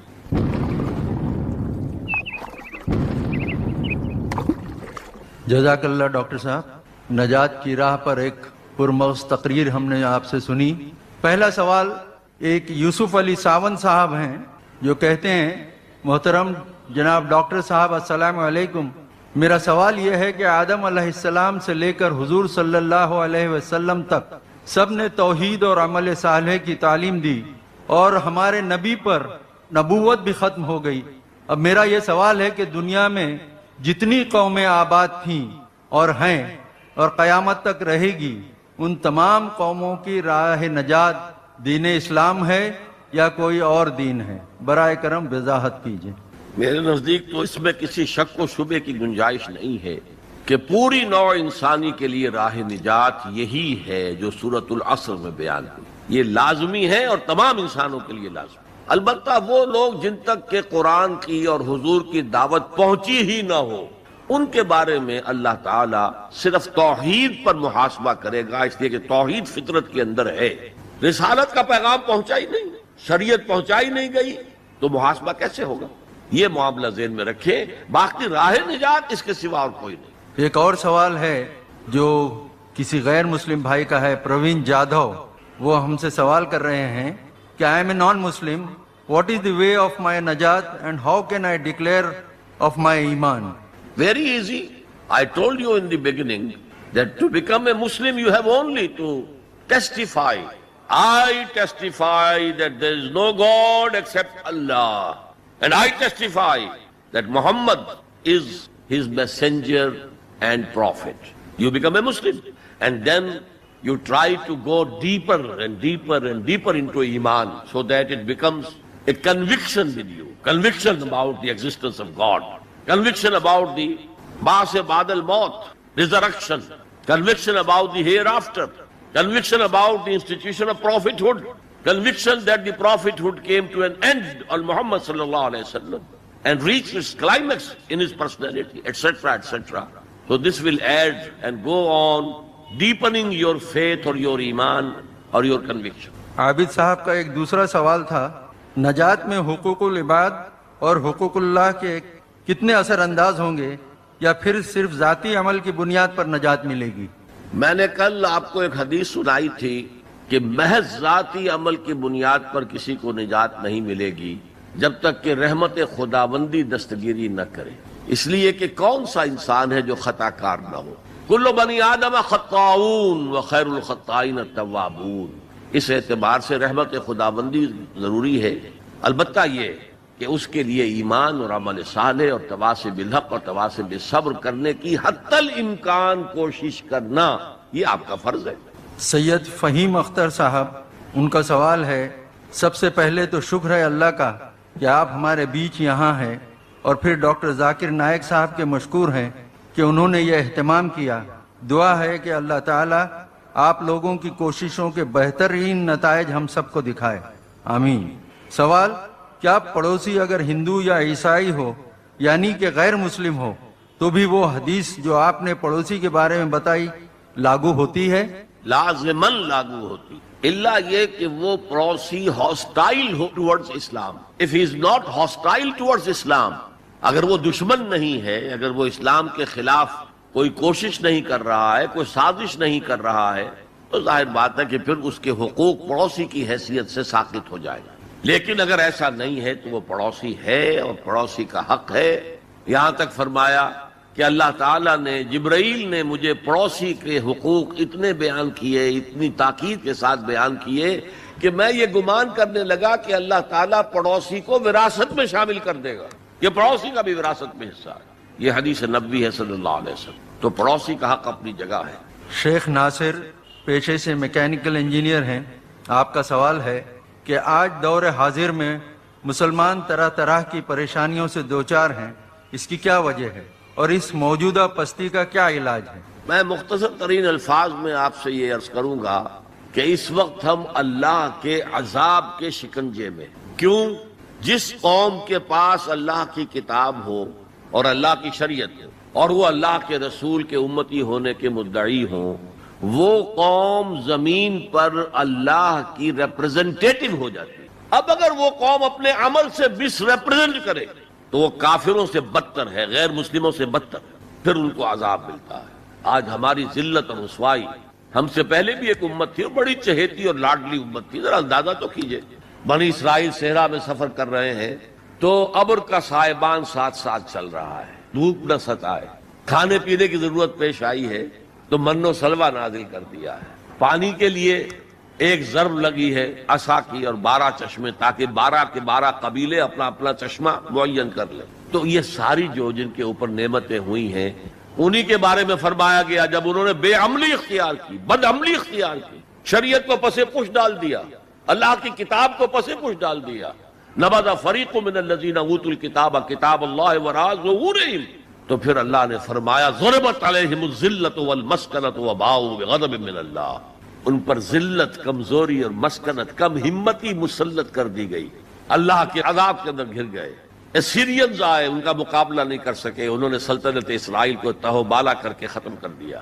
نبوکڈنیزر آئے، اس کا مقابلہ نہیں کر سکے، اس نے لاکھوں کو قتل کیا، لاکھوں کو وہ کیپٹیو بنا کر بیبیلونیا لے گیا. اور حضرت سلیمان کے بنائے ہوئی مسجد کو، جسے وہ ٹیمپل کہتے ہیں، ٹیمپل آف سولومن، اسے گرا کر زمین کے برابر کر دیا. 2 اینٹیں سلامت نہ رہی، یروشلم میں ایک انسان نہ رہا، کوئی متنفس نہ رہا. یہ عذاب کیوں آئے تھے؟ پھر ایک وقفہ آیا، اس لیے کہ پھر حضرت عزیر علیہ السلام کی دعوت سے لوگوں میں عمومی ایک توبہ کی تحریک برپا ہو گئی. لوٹو لوٹو اللہ کے دین کی طرف، لوٹو شریعت کی طرف. تو اللہ کی رحمت بھی پھر متوجہ ہو گئی. مکابی سلطنت قائم ہوئی جو اپنے رقبے کے اعتبار سے حضرت سلیمان کی سلطنت سے بھی بڑھ کر تھی، لیکن پھر دوبارہ ان کے اوپر وہی دنیا پرستی، شہوت پرستی، یہ ساری گندگیاں جب آ گئیں، مشرکانہ توہمات آ گئے، غیر مسلموں سے خلا بلا، اس کی وجہ سے ان کے اندر وہ ساری رسمیں ریتیں شروع ہو گئیں. پھر عذاب آیا. پہلے یونانیوں کے ہاتھوں رگڑا گیا ان کو، سکندر کے ہاتھوں، سلیوکس کے ہاتھوں، اور پھر رومنز کے ہاتھوں رگڑا گیا. یہاں تک کہ 70 عیسوی میں ٹائٹس رومی نے، کیونکہ انہوں نے بغاوت کی تھی ان کے خلاف، رومنز کے خلاف، تو حملہ کر کے 1,33,000 یہودیوں کو ایک دن میں قتل کیا. اور جو دوسرا ٹیمپل انہوں نے بنا لیا تھا، سیکنڈ ٹیمپل جس کو وہ کہتے ہیں، اس مکابی دور میں وہ حضرت سلیمان کا بنایا ہوا وہ معبد جو ہے وہ دوبارہ بن گیا. 70 عیسوی میں اسے پھر گرا دیا گیا، آج تک گرا پڑا ہے. 1934 برس سے ان کا خانہ کعبہ گرا ہوا. یہ اللہ کا قانون ہے. جو امت کتاب اللہ اور شریعت خداوندی کی حامل ہو کر اور طرز عمل اس کا مختلف اور برعکس ہوگا، وہ کافروں سے بدتر ہے اللہ کی نگاہ میں. اب علاج ایک ہی ہے، ہم کہیں کسی جگہ دنیا میں کسی سائزیبل ملک میں پورا اسلامی نظام، پوری اسلامی سیاست، پوری اسلامی معیشت، پورا اسلامی معاشرہ، پورا اسلامی قانون نافذ کر کے دنیا کو دکھائیں. And we should be able to invite the humanity at large. Come and see with your eyes. This is Islam. یہاں کی برکتیں دیکھو. یہاں ہر شخص کی بنیادی ضروریات ریاست کے ذمے ہیں. یہ جو سوشل سیکیورٹی کا کام آج ہو رہا ہے، اسکینڈینیوین کنٹریز کے سوشل سیکیورٹی کا نظام جو ہے دنیا میں کہاں سمجھا جاتا ہے ٹاپ پر ہے. پھر انگلستان میں ہے ان امپلائمنٹ الاؤنس، امریکہ کے اندر بھی ہے. لیکن یہ کہ سب سے پہلا سوشل سیکیورٹی کا نظام خلافت راشدہ میں ہوا ہے، جہاں ہر شخص کی جو بھی بنیادی ضروریات ہیں اس کی کفالت ریاست کے ذمے تھی. میں نے جو حال یہاں دیکھا ہے پاکستان میں کبھی نہیں دیکھا. جس طرح کی چھوٹے سے 4 فٹ 6 فٹ 7 فٹ کی ایک لکڑی کی بنی ہوئی کوٹھڑی کے اندر پورا خاندان آباد ہے، اور جبکہ اونچے محل موجود ہے سامنے. یہ عجیب ملک ہے، ڈیموکریسی میں بہت اونچا، لیکن سوشل سیکیورٹی کا کوئی نظام سرے سے نہیں. ہمارے ہاں پاکستان میں بھی وہ کوئی اسلامی نظام ہے جو زکوٰۃ ہے وہ پورا بیت المال کا نظام قائم نہیں ہے جیسے کہ ہونا چاہے، پھر بھی کچھ نہ کچھ زکوٰۃ کا نظام جو قائم کر گئے تھے ضیاء الحق صاحب، اس سے کچھ نہ کچھ غریبوں کی مدد ہوتی تھی۔ تو بہرحال جب تک ہم دنیا کے سامنے اسلام کی نمائندگی نہیں کریں گے، صحیح اسلام کی اور کامل اسلام کی، اس وقت تک ہمارے حالات میں کوئی بہتری نہیں آ سکتی۔ صدیقی صدف فاطمہ آپ سے سوال کر رہی ہیں، برائے مہربانی یہ بتا دیں کہ اگر کسی کے دل میں یا قلب میں ایمان کوٹ کوٹ کر بھرا نہ ہو تو اس کے لیے کیا کرنا چاہیے، اور کیا بنا قلبی ایمان کے نجات ممکن ہے؟ قلبی ایمان کے بغیر نجات نہیں ہے۔ ہاں ایمان کمزور ہو تو میں عرض کر چکا ہوں، ایمان ہو دل میں ہو لیکن اتنا مضبوط نہیں ہے کہ وہ عمل کو پوری طرح ہولڈ کر سکے، عمل کو درست کر دے، تو پھر اگر گناہوں کا پلڑا زیادہ بھاری ہے نیکیوں سے تو سزا ملے گی جہنم کے اندر۔ البتہ ایک وقت آئے گا نکال کر اور پھر انہیں جنت میں داخل کر دیا جائے گا قلبی ایمان کی وجہ سے۔ لیکن دوسرا سوال جو اس میں ہے کہ ایمان کہاں سے آئے؟ دیکھیے ایمان پیدا کرنے کے 3 طریقے ہیں، 2 ایزی ہیں لیکن ان سے ایک ایسا ایمان پیدا ہوتا ہے جس میں شعور کا ایلیمنٹ بہت کم ہے، نہ ہونے کے برابر، کوئی ڈائمنشن اس کی انٹلیکچوئل نہیں ہے۔ وہ کیا ہے؟ صاحب ایمان لوگوں کی صحبت اور ان کا قرب اختیار کرو، جیسے بھٹی کے آگے بیٹھیں گے تو حرارت آ جائے گی، صاحب ایمان کی صحبت سے آپ کو بھی ایمان ملے۔ دوسرا طریقہ اسلام پر عمل کرتے رہو، عمل کرتے رہو، عمل کرتے رہو، اس سے بھی ایمان پیدا ہوتا ہے۔ لیکن جو اصل ایمان ہے، جو شعوری ایمان ہے، جیسے کہ سورہ یوسف میں کہا گیا، حضور سے کہلوایا گیا، قل ھذہ سبیلی ادعو الی اللہ علی بصیرۃ انا ومن اتبعنی، اے محمد کہہ دو یہ میرا راستہ ہے، میں اللہ کی طرف بلا رہا ہوں، علی وجہ البصیرت، میں اندھیرے میں ٹامک ٹوئیا نہیں مار رہا ہوں، علی وجہ البصیرت، اور نہ صرف میں بلکہ جو میری پیروی کر رہے ہیں وہ بھی علی وجہ البصیرت کر رہے ہیں۔ تو علی وجہ البصیرت ایمان صرف قرآن سے ملے گا۔ مولانا ظفر علی خان کبھی میں حیران ہوتا ہوں، وہ عموماً تو سیاسی شاعر تھے اور جنگ آزادی کے بہت بڑے سپاہی تھے، اس میں کوئی شک نہیں، کہ انہوں نے ایک بڑا پیارا شعر کہا ہے، وہ جنس نہیں ایمان جسے لے آئیں دکانیں فلسفہ سے، ڈھونڈنے سے ملے گی عاقل کو یہ قرآن کے سی پاروں۔ عاقل انٹلیکچوئل انسان، اس کو وہ جو ایمان چاہیے جس کا انٹلیکچوئل ڈائمنشن بھی ہو، اس کی سورس صرف اور صرف قرآن۔ ایک عبد الواحد صاحب ہیں، ان کا سوال ہے کہ دنیا میں خصوصاً اور ہندوستان میں کئی کروڑ ایسے افراد ہیں جو پیدا ہوتے ہیں، جیتے ہیں اور مر جاتے ہیں بغیر یہ جانے کہ نجات کی راہ کیا ہے یا ان کا رب کون ہے، ایسے لوگوں کا کیا معاملہ ہوگا؟ دیکھیے قرآن مجید میں ایک بہت بڑی خوشخبری کئی بار آئی ہے، لا یکلف اللہ نفسا الا وسعها، اللہ تعالیٰ ذمہ دار نہیں ٹھہرائے گا کسی بھی انسان کو مگر اس کی وسعت کے مطابق۔ اگر اس تک علم پہنچا ہی نہیں، دعوت پہنچی ہی نہیں، تو میں محتاط ترین الفاظ میں کہوں گا اللہ ان کے ساتھ نرمی کرے گا، وہ اللہ تعالیٰ کے عفو کے مستحق ہو۔ البتہ اگر کسی کو دعوت پہنچا دی گئی، پڑھا لکھا انسان ہے، قرآن بھی پڑھ لیا اس نے اور پھر بھی وہ ایمان نہیں لایا، تو وہ کافر ہے، اس کے لیے پھر آخرت میں عذاب ہے۔ انہی صاحب کا دوسرا سوال ہے، اسلام کی دعوت ایک اہم فریضہ ہے لیکن اس سے غفلت پائی جاتی ہے، ایسے میں مایوسی بھی ہوتی ہے اور کبھی اپنی بے بسی پر افسوس بھی۔ آج جس تیزی سے بے دینی پھیل رہی ہے اس میں ہماری بساط کچھ بھی نظر نہیں آتی، ایسے میں ہم کیسے کوشش کریں سروائیو کریں؟ اصل میں اس احساس کے پیچھے ایک مغالطہ ہے، انسان اپنی صلاحیتوں اور قوتوں سے ناواقف ہے، ایک ایک فرد کے اندر اللہ نے بہت طاقت رکھی ہوئی۔ یہ دوسری بات ہے کہ ہم نے وہ ساری ڈائیورٹ کی ہے دنیا کی طرف۔ آخر دنیا میں انسان کامیاب ہے تو کیسے؟ محنت سے ہے نا، وہی محنت دین کے لیے کی جائے گی تو نتائج نکلیں گے۔ البتہ ایک امکان ہے کسی قوم کی اللہ تعالی ہلاکت کا فیصلہ کر چکا ہو، وہ اتنے دور جا چکے ہوں، ان کے دل اتنے سخت ہو چکے ہوں کہ ان کے اوپر کوئی شے اثر انداز نہ ہو، تو داعی جو ہے دعوت دینے والا وہ چاہے سر پٹکتا رہے گا کوئی نتیجہ نہیں نکلے، جیسے کہ حضرت نوح علیہ السلام کے معاملے میں ہے۔ لیکن پھر بھی مجھے اور آپ کو اپنا فرض ادا کرنے کے لیے، اپنی نجات کے لیے یہ کام کرنا ہے۔ کوئی نتیجہ نکلے نہ نکلے اس سے مجھے کوئی بحث نہیں، نتیجہ تو اللہ کے ہاتھ میں، میرے ہاتھ میں نہیں ہے۔ لیکن اس فرض کو، اس ایمان کا حصول، ایمان حقیقی کا حصول، عمل صالح، تواسب الحق تواسب الصبر، اس کو ادا کرنا یہ میری ذمہ داری ہے۔ اگر میں نہیں کرتا ہوں تو میں پکڑا جاؤں گا قیامت کے دن۔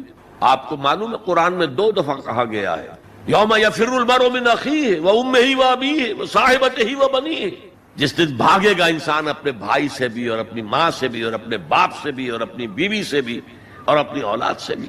کیوں؟ نفسی نفسی نفسی نفسی نفسی نفسی، مجھے بچا لیا جائے، مجھے بچا لیا جائے، میری اولاد کو جھونک دو، میرے ماں باپ کو جھونک دو، میری بیوی کو جھونک دو، بیوی کہے گی میرے شوہر کو جھونک دو، مجھے بچا۔ یہی نفسی نفسی دنیا میں رہے آپ کی، مجھے اپنے آپ کو بچانا ہے سب سے پہلے، اور پھر مجھے اپنے سب سے پہلے آل اولاد کو بچانا ہے۔ یا ایھا الذین آمنوا قوا انفسکم واہلیکم نارا، اے ایمان والو بچاؤ اپنے آپ کو اور اپنے اہل و عیال کو آگ سے۔ یہ کام جو ہے آپ کریں اور سمجھ لیں، نہ بیٹا کام آئے گا، نہ جورو کام آئے گی، نہ باپ کام آئے گا، نہ ماں کام آئے گا، تمہارا اپنا عمل۔ اگر تم اس راستے پر چلے، اپنی ہمت کے مطابق چلتے رہے، تو اللہ تعالیٰ کے عفو و درگزر کے مستحق ہوگے، اور وہی اصل کامیابی ہے۔ ذالک هو الفوز العظیم، اصل بڑی کامیابی وہی ہے۔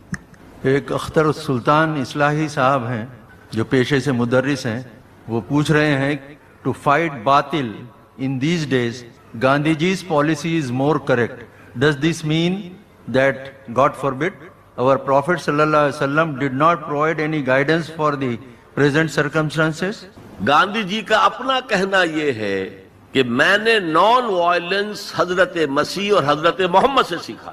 وہ گائیڈنس تو تھی، مکے کے اندر کیا تھا آج بھی میں نے بتایا، no raising of hands even in self defence, let them kill you، no harm، you will get شہادہ، you will be martyrs۔ لیکن پورے 13 سال یا 12 سال مکے کا آرڈر آف دی ڈے یہ تھا، no retaliation whatsoever، no raising of hands even in self defence. ورنہ جو میں نے آپ کو خباب بن الارت کا واقعہ سنایا ہے، جس آدمی کو یہ پتا چل گیا مجھے تو یہ انگاروں پر بھون دیں گے، اسے اجازت ہو تو 2-4 کو مار کر مرے گا کہ نہیں؟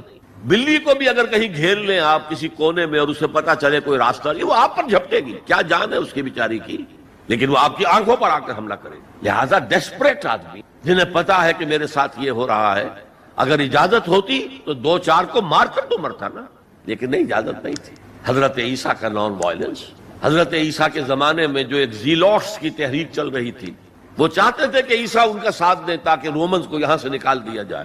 حضرت عیسیٰ نے ان کا ساتھ نہیں دیا، وہ وائلنٹ جو ہے ایک موومنٹ چلانا چاہتے تھے۔ حضرت عیسیٰ نے پہلے ایمان اور عمل صالح کی دعوت کو رکھا، پہلے اپنے ایمان کی خبر لو، تم جو شریعت کے پیروکار ہو، تمہاری حیثیت ان قبروں کی سی ہے جن کے اوپر تو سفیدی پھیر دی گئی ہے، اندر گلی سڑی ہڈیوں کے سوا کچھ نہیں ہے۔ تم نے شریعت کے صرف ظاہری کو لے رکھا ہے، شریعت کی روح ختم ہو گئی ہے، جب تک کہ وہ ریوائیو نہ ہو اس وقت تک کوئی کام نہیں۔ تو گاندھی جی نے یہ بات کہی تھی جنہیں آپ سرحدی گاندھی کہتے ہیں، خان عبد الغفار خان، اور خان عبد الغفار خان نے یہ بات بتائی۔ ہمارے ہاں ایک سینئر صحافی تھے میم شین محمد شفیع، اور انہوں نے مجھے بتائی، میں نے پوری روایت جو ہے اس کا سلسلہ بھی آپ کے سامنے بیان کر دیا۔ گاندھی نے خان عبد الغفار خان سے کہی، انہوں نے میم شین صاحب سے کہی، محمد شفیع سے، میاں محمد شفیع، اور انہوں نے مجھے بتائی کہ میں نے نان وائلنس حضرت مسیح اور حضرت محمد سے سیکھا ہے۔ فہیم ارشد انصاری، آپ کا سوال ہے، اس وقت دنیا میں مسلمانوں کا امیر کون ہے؟ کس کے ہاتھ میں خلافت ہے؟ اس وقت نہ کوئی خلافت ہے، نہ مسلمانوں کا کوئی امیر ہے، انتشار کا دور ہے، 50-60 ملک ہیں، اول تو ان کی اپنی ہے نیشنلزم، پھر ان کے اندر ایتھنک، لنگوسٹک، ہر طرح کی نیشنلٹیز ہیں، تو یہ تو ہمارے زوال کی انتہا کا دور ہے۔ یہاں کہاں جامعیت، کون امیر؟ ہاں یہاں جماعت ایک اثر نو بنانی پڑے گی جس کا کوئی امیر ہو اور جس کے ساتھ بیعت کی جائے کہ جو تم کہو گے ہم کریں گے، اور سب سے پہلے اپنے کردار کی اصلاح ہو، اپنی ذات پر اپنے گھر میں دین کو نافذ کیا جائے اور پھر سامنے آیا جائے۔ یہ کام اثر نو ہوگا۔ جیسے حضور کے زمانے میں آپ نے ایک نئی جماعت بنائی، قدیم جو اہل ایمان تھے موجود تھے کہ نہیں وہاں؟ یہودی مسلمان تھے کہ نہیں وہ پہلے کے؟ اور حضور کو بڑی توقع تھی کہ وہ تو میرا ساتھ دیں گے۔ اللہ تعالیٰ نے کس طریقے سے آپ کو مایوس کیا. لن ترضی عنک الیہود ولا النصارى حتی تتبع ملتہم. اے نبی کوئی توقع نہ رکھو ان یہود اور نصارہ سے، وہ کبھی راضی نہیں ہوں گے آپ سے جب تک کہ آپ ان کی پیروی نہ کریں. آج مسلمانوں میں لیڈرشپس ہیں، مسندیں ہیں جمی ہوئی ہیں، اور وہ تو کہیں گے ہمارے پیچھے چلو. لہذا ایک نئی جماعت جو خالص اسلامک آئیڈیالوجی پر ہو، فرقہ بندی پر نہ ہو، کسی مسلک کی بنیاد پر نہ ہو، جس کا مقصد کلیئرلی یہ ہو کہ اللہ کے نظام کو قائم کرنا ہے، ایسی جماعت اثر نو قائم کرنی. سید واجد ہاشمی، پیشے سے انجینئر، آپ کا سوال ہے کیا انسان کو محض سورۃ العصر ہی کافی تھی؟ باوجود اس کے اللہ نے سارا قرآن نازل کر دیا. تو اللہ ہم سے کتنی انسیت رکھتا ہے، اس کے پیمانے کی پیمائش کیا ہے؟ اللہ تعالیٰ کا اپنے خلق سے محبت کا معاملہ یہ ہے کہ اللہ کہتا ہے کہ میں نے اپنی رحمت کے 100 حصے کیے، ایک حصہ تمام مخلوقات میں تقسیم کر دیا. حیوانات میں بھی ماں کو اپنے بچڑے سے جو محبت ہوتی ہے وہ بھی اس ایک حصہ رحمت کا ظہور ہے. انسانوں میں بھی آپس میں جو محبت ہے تو وہ 1% رحمت کا ظہور ہے. 99 حصے میرے پاس ہے. لہذا اللہ تعالیٰ کو الخلق و عیال اللہ، تمام مخلوق اللہ کے کنبے کے مانند. اللہ کو انسانوں سے بہت محبت ہے. ودود ہے، ودود کہتے ہیں جس بہت ہی محبت کرنے والا. ہاں غلط کام کرو گے تو سزا بھی دے گا. دونوں شانیں بیک وقت سامنے رکھنی چاہیے. اگر آپ زیادہ اس کی غفاری پر دھوکہ کھا گئے تو بھی مارے جائیں گے، اور اگر اس کی مغفرت سے مایوس ہو گئے تب بھی مارے جائیں گے. اس لیے کہ مایوسی کفر ہے. مایوسی کے بعد قوا جواب دے جاتے ہیں، ہمت ختم ہو جاتی ہے، عمل کا جذبہ باقی نہیں رہتا. لہذا انسان کا اللہ کے ساتھ رشتہ ہونا چاہیے ما بین الخوف والرجاء. خوف بھی ہو اللہ پکڑے گا، اللہ پوچھے گا، اللہ کی سزا ہے، اور امید بھی ہو اللہ غفار ہے، غفور ہے، رحیم ہے، ستار ہے. یہ دونوں کیفیتیں ساتھ ساتھ چلیں، ورنہ اگر ایک کیفیت کا غلبہ ہو گیا تو یہ دونوں کیفیتیں جو ہیں علیحدہ علیحدہ مہلک ہو جائیں گی. You said in your talk that we have to stop those things that go against Allah's law. So if my family goes against Islam by watching TV serials that are un-Islamic, then what should I do? Number one, turn off the TV till I am stopped by my family, or else. Please throw some light on this topic. پہلا کام یہ ہے کہ آپ نصیحت کریں، امر بالمعروف نہی عن المنکر سے کام لیں، اور نرمی کے ساتھ سمجھائیں اور ان سے کہیں کہ وہ ان چیزوں سے باز آ جائیں. البتہ اگر نہیں بات چل رہی، ٹی وی کا دیکھنا محض میرے نزدیک اتنی بڑی بات نہیں ہے. لیکن اگر اس سے کوئی بڑی بات بھی ہے اور وہ بیوی اڑی ہوئی ہے اس پر، تو اللہ نے طلاق کا راستہ کھولا ہوا ہے. میرا اور تمہارا راستہ علیحدہ ہے، بتا دیا جائے. اگر تم باز نہیں آؤ گی اس کام سے تو ٹھیک ہے، لکم دینکم ولی دین، تمہارا طریقہ تمہارے لیے، میرا طریقہ میرے لیے. قرآن مجید میں کہا گیا ہے کہ اگر تمہارا نباہ نہیں ہو رہا اور اگر تمہیں نشوز کا اندیشہ ہے، بیوی کا کام ہے شوہر کا حکم مانے. الرجال قوامون علی النساء، رجال مرد حکمران ہیں عورتوں پر، اور جو اصل نیک بیویاں ہیں والصالحات قانتات، نیک بیویاں وہ ہیں جو اپنے شوہروں کی اطاعت کرتی. ہاں اگر وہ گناہ کا حکم دے تو اطاعت نہیں ہے، لیکن جب وہ حکم بھی نیکی کا دے رہے ہوں تب تو اطاعت بالکل فرض ہو جائے گا. ایک سوال محمد شمیم صاحب کا ہے، تو کہتے ہیں کہ دلیل دی جاتی ہے کہ ہر نفس جو کرتا ہے وہ پہلے سے طے شدہ ہے، پھر ہم اچھے اور برے عمل و فعل کیسے کریں یا کرتے ہیں؟ یہ بڑا پیچیدہ مسئلہ ہے قدر کا.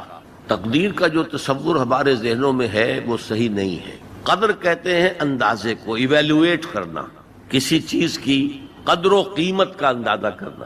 اللہ نے ہر جاندار کے لیے ایک اندازہ مقرر کر دیا. مثلا چھوٹی سی چڑیا ہے اور وہ ہوا میں اڑتی پھر رہی ہے.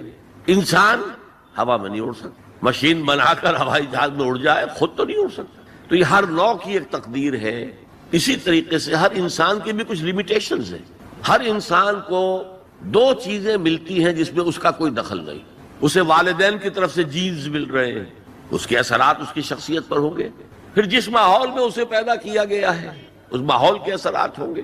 ان دونوں سے مل کر شاکلہ بنتا ہے. قرآن مجید نے شاکلہ کہا ہے. شاکلہ کہتے ہیں پیٹرن کو. آپ نے لوہے سے کوئی چیز ڈھالنی ہے تو پہلے لکڑی کا پاٹرن بناتے ہیں، ہمارے مصری لوگ پاٹرن کہتے ہیں اس کو، اسے آپ پیٹرن سمجھیے، تاکہ اس میں آپ نے لوہا پگھلا کر ڈالا تو اسی کے مطابق ڈل گیا۔ تو ہر انسان کا ایک پیٹرن ہے جو اس کے جینز سے اور اس کے انوائرمنٹ سے بنا ہے، اور ہر انسان کا محاسبہ اسی اعتبار سے ہوگا۔ اگر کسی کے شاکلہ میں 100% نیکی کا اللہ تعالیٰ نے صلاحیت رکھی تھی اور اس نے 40% کیے، وہ مارا گیا۔ جس کے اندر رکھی ہی 50% دی، اس نے 40% کر لیا، کامیاب ہو جائے گا۔ لا یکلف اللہ نفسا الا وسعها۔